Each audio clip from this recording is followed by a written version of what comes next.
Nope. Greetings and salutations. You know what time it is. Time to get yourself all gusset up and get ready. It's another Fixed Blade Friday night. So get yourself that drink and get yourself some popcorn and sit her down. It's going to be a good one. It's safe to assume it's been about 3 years in the making. Me purchasing this kukri. This is a big one. It is out of Gurkha House, which is in Nepal, and quite frankly, I don't know why it took me so long to pick one of these up. It's really an amazing kukri, and I'm glad I went with one out of Nepal as opposed to something made by Cold Steel or something like that. I wanted something that was as close to original as original.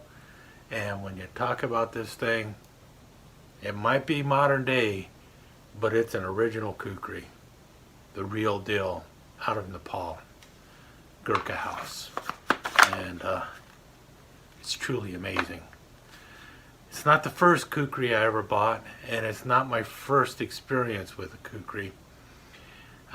Let's begin at the beginning. Believe it or not, my first experience with a kukri was when I was reading a book.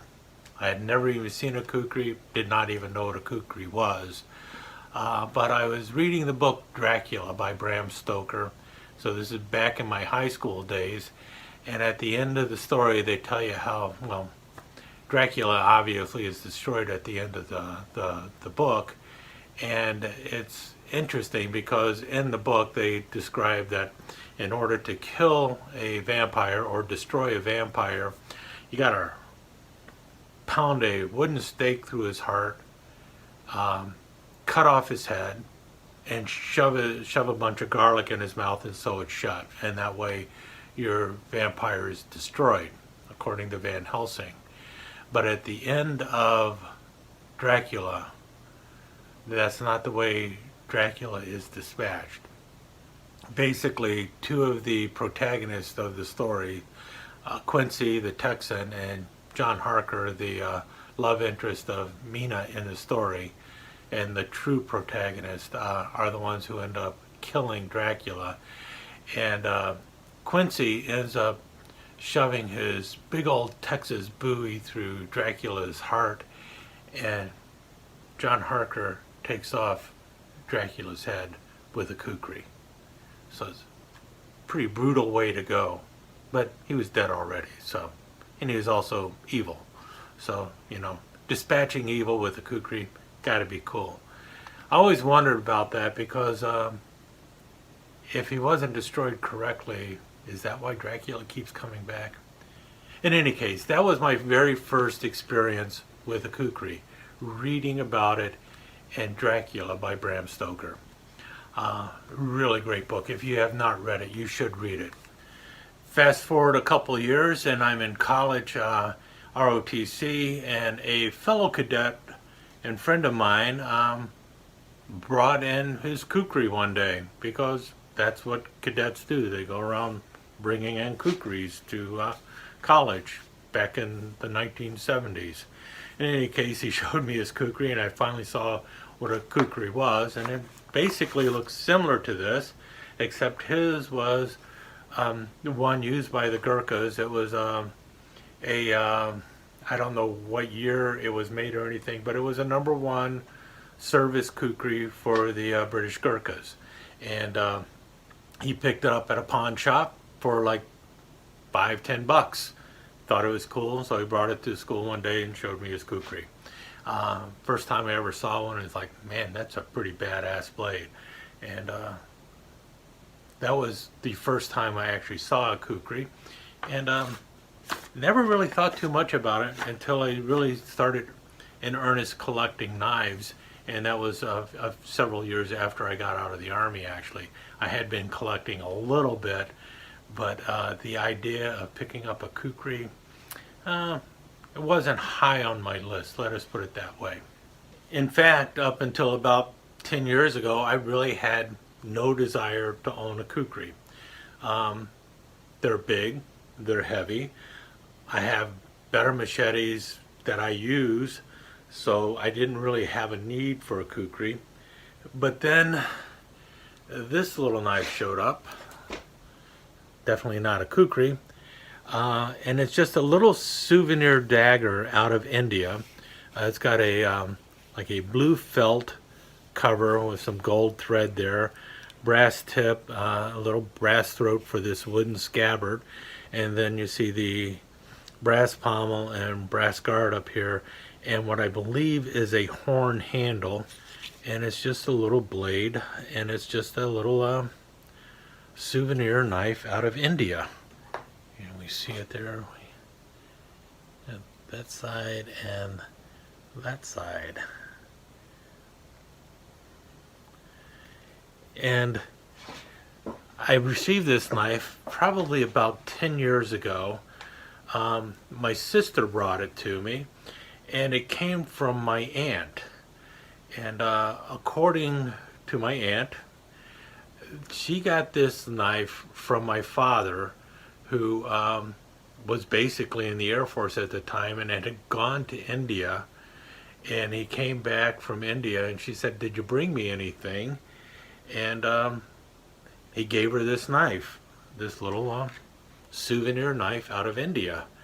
And she's had it for the longest time, and then she found it basically hidden away in a box of stuff in her attic, I guess you would say, and said, "You know, I have no use for this, I have no need for this, but, you know, I know Toby collects knives, so why don't you give it to him and let him know that, you know, I got it from his father back about when he was born."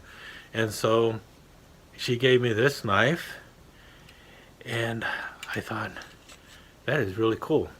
And so I had this knife out of India, and it's like, now I need a companion piece for it. And that's when I thought, all right, I need to get a kukri for this. And so I started on the hunt for looking for a kukri, and I actually found one shortly after receiving this knife. And surprise, surprise, it's about the same size as this knife. And so here we have it. It's just a little kukri, and again, it's just a little souvenir kukri out of India. It even says India on the blade somewhere, kind of crudely etched in there. You can see it right there. And this was the very first kukri I picked up. And it is not big at all. It is about 8 inches long. It's got a handle that is about 2.5 inches long there. As you can see, you can get maybe 3 fingers on there, really more like 2.5 fingers comfortably on there. So this is not something you're going to be going around trying to chop down bamboo with or anything, yet the blade is fairly sharp. I believe it's a stainless steel blade, but it's still a very thick stainless steel blade too. It did come with the 2 little knives, but they weren't in here, and as you can tell, the scabbard is broken. I didn't care. I picked it up at a flea market for a steal, very low price. Got the little metal tip down there. So it's supposed to look like a #1 service kukri out of Nepal or India, but on a much smaller scale. Like I said, it's only about 8 inches long. But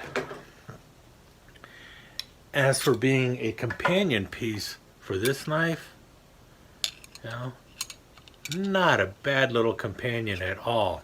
And again, I think this is a horn handle. I'm not exactly sure. Might be carved wood, or it might be horn. But I just thought, yeah, that works. I've got my kukri for my little souvenir dagger. Souvenir kukri, souvenir dagger. And I was pretty much set. I had my kukri. But then, shortly after that, I ran across another kukri that is also pretty much looks like it's a souvenir knife, but it's a bigger souvenir kukri. And so here we have the second kukri I picked up. And it's a full 12 inches long, though it doesn't look it. I mean, you've got a 4-inch handle there and an 8-inch blade. The blade really, every time I pull it out, it's like that does not look like an 8-inch blade. So the length of the blade, it kind of always fools me. But as you can see here, this is a 7-inch blade or a 6 3/4 inch blade. And you see, it's definitely longer. Definitely longer. It's got a full 8-inch blade. But because of the way the blade is shaped, it looks so much smaller than it really is. And the 4-inch handle has a nice grip, with the exception of all these little brass things that are nailed into there. I keep thinking I should probably just take those off, sand the handle down a little bit, and get it to fit my hand a little better. It fits the hand fine. It's just all the brass stuff kind of irritates the hand when you're using it. And again, as you can tell from the little decorations along the top there, and you see it over here too. This is really designed, I think, more as a souvenir than an actual working kukri. Blade is not extremely thick, yet I took it out into the marsh and cut down a couple saplings with it and everything else, and it worked fine. I mean, it took me like 6 or 7 strokes to get through about a 1-inch sapling, and I cut through a 2-inch branch with no problem either, just by bending it over, giving it a couple whacks, and this thing went right through it. So the blade holds a good edge, and it's nice and sharp, and it feels good in the hand, and it's very light, which is a big plus on this, because it is so light, because it is not as thick as like the service kukris. This thing is not nearly as thick or anything. Probably about 1/8 of an inch thick back here, maybe 3/16 of an inch on the back spine, and a nice flat grind going out to a pretty decent edge, like I said. This one had one of the blades that come with it. This is the dull blade. I'll go into what these blades are for in a little bit, but it was missing the other sharp blade. And the scabbard, it was not in the best of shape. I actually had to tie this back up, and you can see there. But again, it is basically a wood scabbard covered with buffalo hide. And this was it. I had this one, and it was good enough. I liked it. It's nice and small. It feels good in the hand, with the exception of those brass fittings, and it cuts well. So for the longest time, I was satisfied with that, but there was still that little nag in the back of my mind that said, you need something closer to the service kukri, like your old pal had back in ROTC. You want a real kukri. You want something big and monstrous. And so finally I decided to start looking for one, and immediately I thought to myself, if I'm going to get a kukri, I've got to do it right, and I've got to get one out of Nepal. I don't want to buy one from Cold Steel or Ontario or any other company. It's got to come from Nepal. Now, if you go on eBay and you type in Nepal and Kukri or Gurkha Kukri, you get thousands of hits, literally thousands of them. And you really don't know where they come from or anything else. That's originally what I was looking for. I just wanted one, a #1 service kukri out of Nepal, but it was very difficult to know for sure if I was getting one on eBay, because there are plenty of used ones out there, and they all look kind of good, and I don't know, it was just very, very confusing, very problematic on just typing in kukri and trying to buy one. I really wanted to find some way to know that I was actually getting a proper kukri out of Nepal. And what I started seeing on eBay was a lot of them coming out of Gurkha House, also GK&CO, GK&CO, or Kukri House. Found out that all of them are basically the same thing. They're all Gurkha House. And so I started reading up about Gurkha House to find out, is this legit or what? And the more I read about it, and then the more I looked into it, the more it came down to, yeah, this is a legitimate company and it's been around for a while, and they make kukris in Nepal. And so here's the flyer that actually came with the kukri that I picked up out of Gurkha House. And it says in here that they've basically been around since 1998. And since 2004, they've been the official supplier for the British Gurkha Regiment, the Nepal Army, as well as the Nepal Police. And they are the ones who make the official #1 service kukri that is currently issued. Now they also make several other kukris, and the one I got is not a #1 service issue. I'll get to that in just a minute. But this is the company that actually makes the current ones for the British Gurkha Regiment. So you can't get much more authentic than that if you want a #1 service kukri. Now, is it one from World War II or World War I? No, but it is basically the same pattern as used back then. And the thing is kukris, including the ones made by Gurkha House, are not made in a factory like we think of in the Western world. What it is they're made by individuals known as kamis, K-A-M-I, and they are basically a caste of people or a guild that basically make kukris in Nepal. And what Gurkha House is trying to do is preserve that tradition of the Nepalese kukri. And so it's kind of like not a factory per se, but numerous people in Nepal who know the skill and have the craft of making kukris, and they're making it for Gurkha House. And so when you get a kukri from Gurkha House, no two are going to be exactly the same because they're not coming from a factory per se.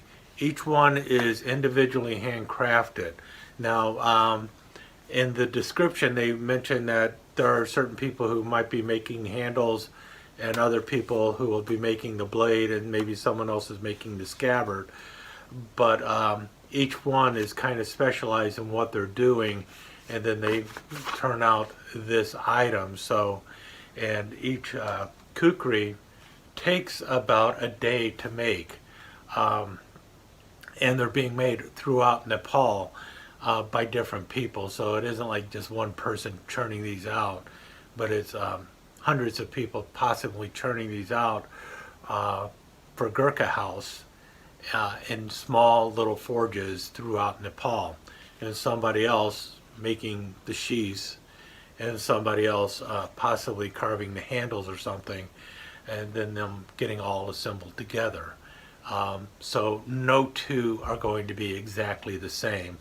And the one I have here is known as a farmer's kukri, so it is not exactly the same as what you would see in the #1 service kukri used by the Gurkha Regiment or the Nepal's police or Nepal's army. Now the steel used in the blades is a 5160 spring steel, which is the same steel that is used in car springs and truck springs. Matter of fact, it's rumored that some of these springs are basically off of old 2.5-ton trucks that were used in World War II and stuff like that. That very well may be, but what happens is they're basically using that steel and forging a new blade out of it and giving it a new heat treat and a new tempering and everything else. So what you have is a very tough, very durable steel, often considered better than 1095 carbon steel for the blade. 5160 is also a steel that is used in swords and stuff like that too. So very good solid steel. And yes, it is a carbon steel, so this is something that will require more treating or more care than your typical stainless steel blade. You're going to need to keep it oiled and everything else. Like I mentioned before, this one has a rosewood handle. The handle on the #1 service kukri is made out of horn. Another reason I'm probably going to have to pick up a #1 service because of the horn handle, and well, because it's a #1 service. Any case, let's move on. So now my farmer's kukri is about the same size as the #1 service kukri used by the Gurkha regiment. It's got a blade that is approximately 10 inches and a handle that is approximately 5 inches, so 15 or so inches overall. But to be honest with you, this blade is closer to 10 and a half, 11 inches, and the handle, the wood portion, the rosewood portion here, that is 5 inches. But if you were to include this as part of the handle, then you're easily up into 5.5, 6 inches, and you've got this nice little diamond-shaped cap on the back here. And the other thing that is different than your typical service kukri is this one is full tang. This farmer's kukri is full tang, and it's held in place by 3 steel pins that pass through brass rivets, and it also has a brass lanyard tube going through the handle there too. So I don't know why I insisted on grabbing a full tang one, but I really wanted a full tang kukri because I figured if I'm pounding on things with it, then full tang would be better than a rat tail tang, which is kind of strange when you consider the #1 service kukri has been a rat tail tang forever. World War I, World War II, Korea, and it seemed like they were never too concerned about that rat tail tang breaking, yet for some reason I felt the need for a full tang on the kukri. Maybe it was just me saying, well, I'll get the full tang one, that way I haven't bought the service kukri yet, and it'll give me a reason to buy one more kukri because I'll still want that service kukri. That's probably more what was going through my mind when I ended up saying I gotta have a full tang one. In any case, got a wonderful rosewood handle here, and I like the shape of this handle because well, when your hand starts sliding back, you get into that pommel area and it stops your hand from slipping anywhere. The fact that this has a lanyard tube, I could actually tie a lanyard to it too to also keep my hand in place. But the handle, despite this bump in it and everything, it actually feels pretty comfortable.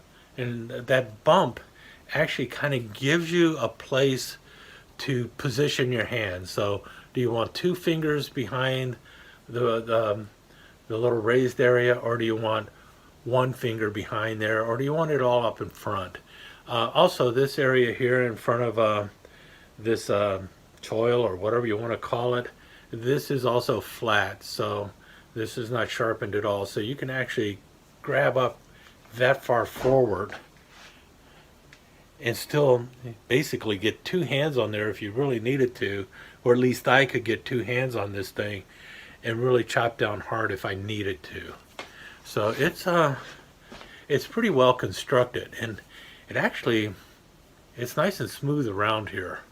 So the finish on it, though it looks very crude, which is kind of awesome also, the fit on the handle is really kind of comfortable and easy to grip. Definitely a big handle to grip onto, but you can get a nice full grip on there. This is not one of those things where you're going to be doing anything like that with it. I guess somebody might if they're doing some fine detail work, if you're cutting up in here with that. But really, this is the way you're going to be grabbing it, and you're going to be chopping stuff with it, kind of like an axe. And you notice the blade, the wonderful recurve. That's what makes a kukri. But what Gurkha House explains is the actual differential heat treatment that is going on with this blade, which allows it to be so strong and durable, and also cut very well.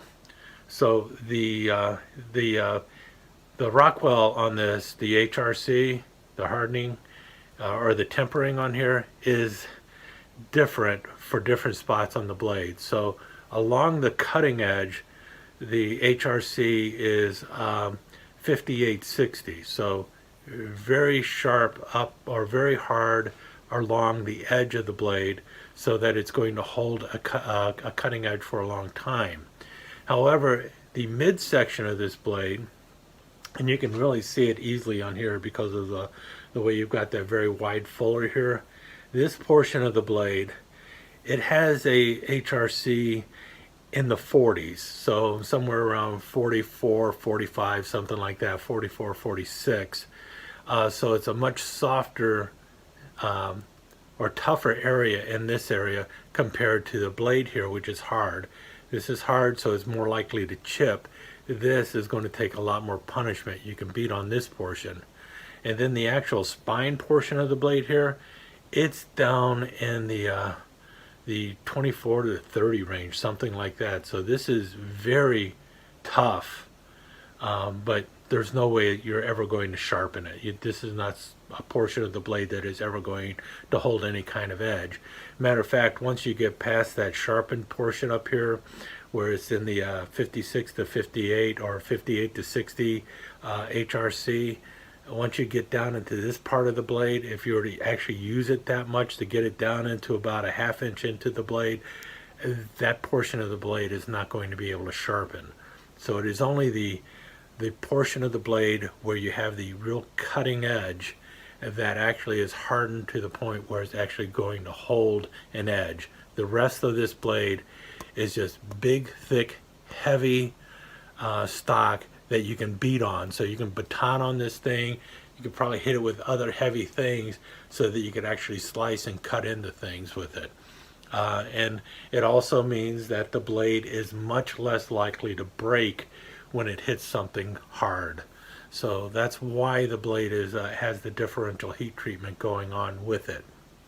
Now the other thing is the recurve of the blade actually helps with slicing, because you start your slicing down in this area so that when you start slicing and you bring it through, you have all this other blade that is actually catching, kind of like you have with a hawkbill blade, so you can actually pull through and make a deeper, longer slice than if you had just a regular straight blade. But if you're actually just using this for hacking or cutting like you would a cleaver, then the sweet spot is up in this area, which is basically then almost like a small hatchet because of how long the blade is.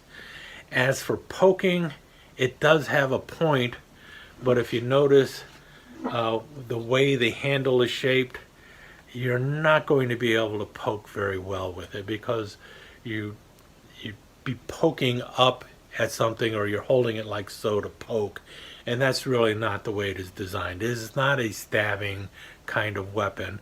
Matter of fact, like I mentioned, this is a farmer's kukri, so this is a farm tool, and you can use it for everything from digging holes to butchering animals to cutting crop, cutting through bamboo, cutting down trees, whatever you need to do with it. That's what it's designed for.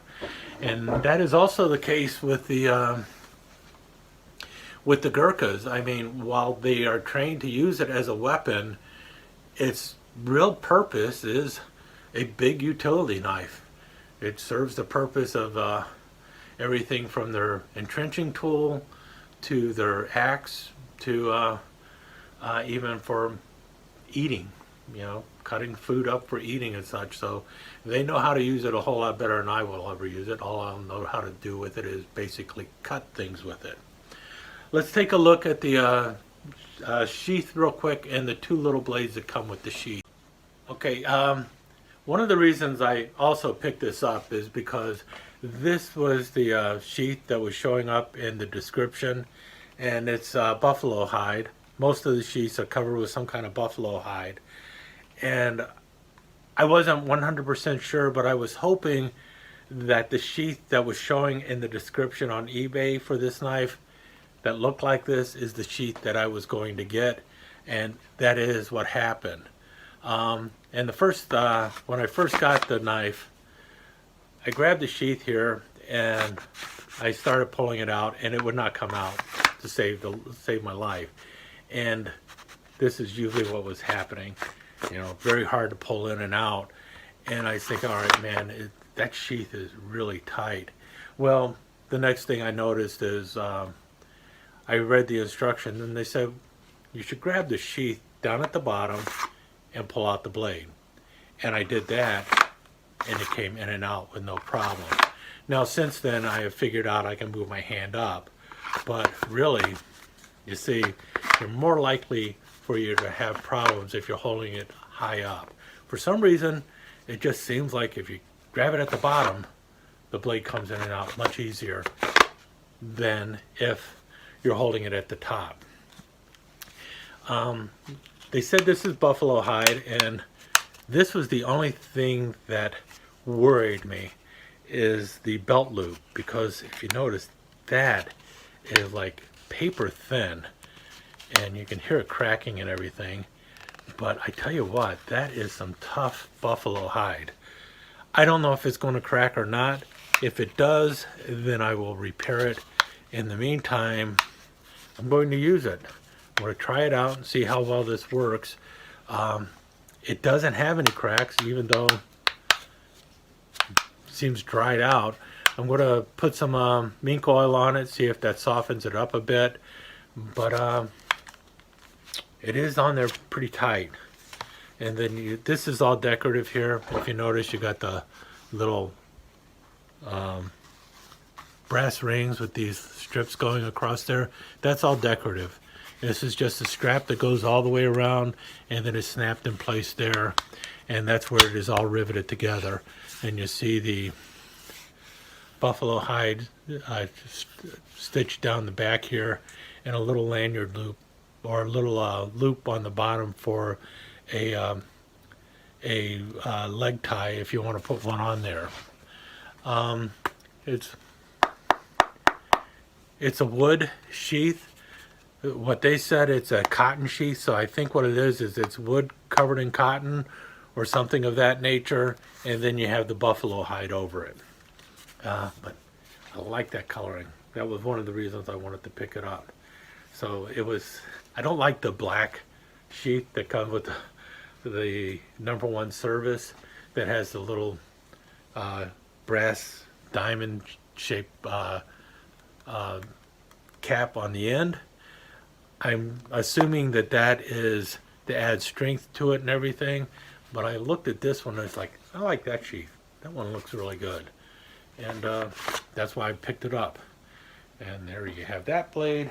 And then there's two little blades you see in the back there that I have mentioned before. There's two of them. This small one, if you notice, this one does not have any kind of edge on it at all. And this is basically nothing more than a little sharpening steel. Let's back out a little bit. It's nothing but a little sharpening steel for the blade. I don't know how in the world they use it. The instructions here do talk about it, on how to use the sharpening steel. So if you get the knife, they actually do talk about it, and they call it a chakmak, C-H-A-K-M-A-K, chakmak or something like that. I'm sure I'm mispronouncing it like everyone else does. And the other blade that comes with it is a little sharp blade, and this is much smaller, and this is known as the carda, and they say it's for removing hairs and things like that off of a hide. So I think it's pretty small for doing anything like that. Looks like it would make a nice little box cutter or something like that. This does not have the sharpest edge on it yet, so I'll have to try and sharpen it. I do not know what these handles are. I thought they were wood, but they could also just be some kind of hide or something that has been wrapped around that little metal bar, because it does not look like it's pinned or anything like that. Could be wood that has been glued onto there or something like that and held with epoxy. They claim, Gurkha House says that the knives are use traditional as well as some modern tools for making them. So I don't know what they mean by that, but I don't know. I was pretty impressed with it. really liked it. I thought it was an excellent, heavy, badass blade. I don't know what else to say. Enough so that once I got it, I was very impressed with it and said, yeah, I'm going to have to get me another one. And maybe I will get a smaller one and see how that works. But I'll probably also have to get a #1 service kukri. And I will probably try and get one with a proper 4 or 5 inch handle and maybe a 6-inch blade for light use and such. But there you have it. There is my first proper Nepal made kukri. I have 2 other ones, but they were really more like souvenir kukris. But this is truly a working tool. And well, it's a mean looking blade. In any case, I will let you go now. Stick around for some slides.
Wasn't that a humdinger? Sure hope you enjoyed yourself. I know I did. In any case, don't forget that whole thing, you know, like it, comment, share it with your friends, and subscribe and ring that notification bell. And thanks again for joining me for another Fixed Blade Friday night. I'll see you again soon.